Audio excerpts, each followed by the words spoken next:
ఆడంబరం, అత్యాసం, విందులు, వేడుకలు, ఈ బొమ్మలాటంలో నేను కీలుమమనైపోయాను. ఏమైంది నా లక్ష్యం? ఏమైంది నా తగ్గుదా?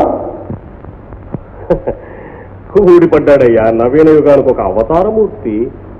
చాలే మోహన్, దరిద్రంతో దహించుకుపోతున్నా. మానానికి ప్రాణాలుడ్డిన మహనీయుడు నా తండ్రి. అటువంటి నా తండ్రి ఆత్మహత్య కారకులైన ఆ దయానికి ముక్కలు ముక్కలుగా నరికివేద్దామనుకున్నప్పుడు వద్దు, దానివల్ల లాభం లేదు, ఉపాయంతో ప్రతీకారం చెయ్యాలి అన్నాను. అంతేనా? అంతకన్నా నా విరోధి కల్లుని చేశా. అల్లుడు ఎవరల్లుడు? పరమానంద్ దయానిధి అల్లుడు.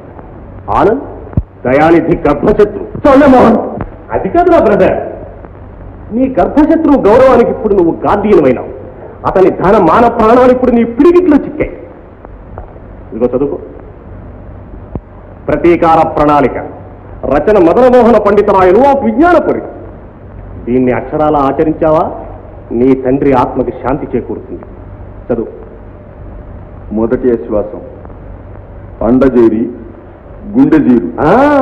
అదే ఇప్పుడు మనం ప్రారంభించాం. దయానిధి ఛాయలకైనా పోలేని ఆనంద్ పరమానందై భగవాడికి అల్లుడై సమస్త గౌరవాదనాలతో అతని కోటలోనే పాగావేశాడు.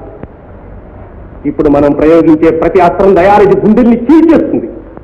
అండ చేరడానికి నీ వివాహం ఒక అవసరమైన సాధనమైంది, తెలిసిందా? ఏది రెండో ఆశ్వాసం? రెండవ ఆశ్వాసం విత్త విధ్వంసక విధానం. సంఘ గౌరవం, పరువు, ప్రతిష్ట ఇవన్నీ దయానిధికి డబ్బు వల్లనే లభించాయి. ఇప్పుడు ఆ డబ్బు కనుక మనం కైవసం చేసుకుంటే మీ మామగారి పొగరు అణిగిపోతుంది. కానీ దయానిధి తన డబ్బు మీద పడగ విప్పిన పాములా కూర్చున్నాడే. పర్వాలేదు, పాము లాంటి మామగారికి డేగ లాంటి అల్లుడు దొరికాం. ఇక నుంచి మన మకా వాళ్ళిట్లోనే. తర్వాత మూడవ ఆశ్వాసం మానాన్ని మంటగలిపే మార్గం. ఇది చాలా ముఖ్యమైన ఘట్టం. ఆనంద్ విలాస్ జమీందారంతటి వాడిని తన అల్లుండిగా చేసుకోవడంతో తనకు కొత్త గౌరవం లభించిందని మీ మామగారు మురిసిపోతున్నాడు. అవును, అంతా అదే అనుకుంటున్నారు. అవును కదా? అలా అనుకునే వాళ్లే వాడల్లుడంత తాగుబోతూ జోదరి లేడని దూషించాలి. ఆ మాటలు దయానిధి చెవుల్లో చేరి జోరిగల్లాగా బాధ పెట్టాలి.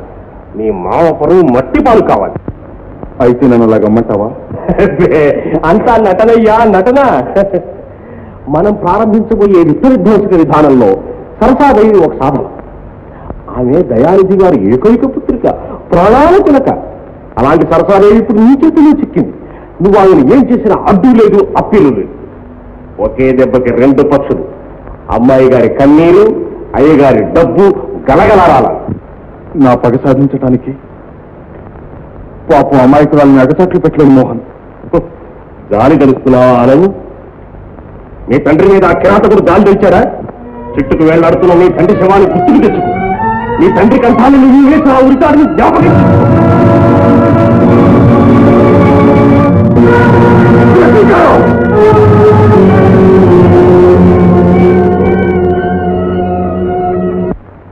వెంటనే ప్రారంభించాలి.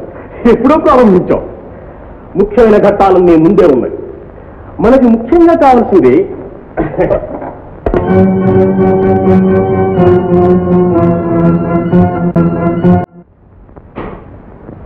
రండి రండి, దయచేయండి దయచేయండి.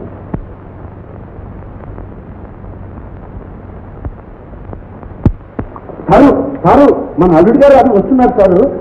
అడుగు వచ్చేసారు. రండి రండి రండి. నేను ఉదయం లోపల రండి.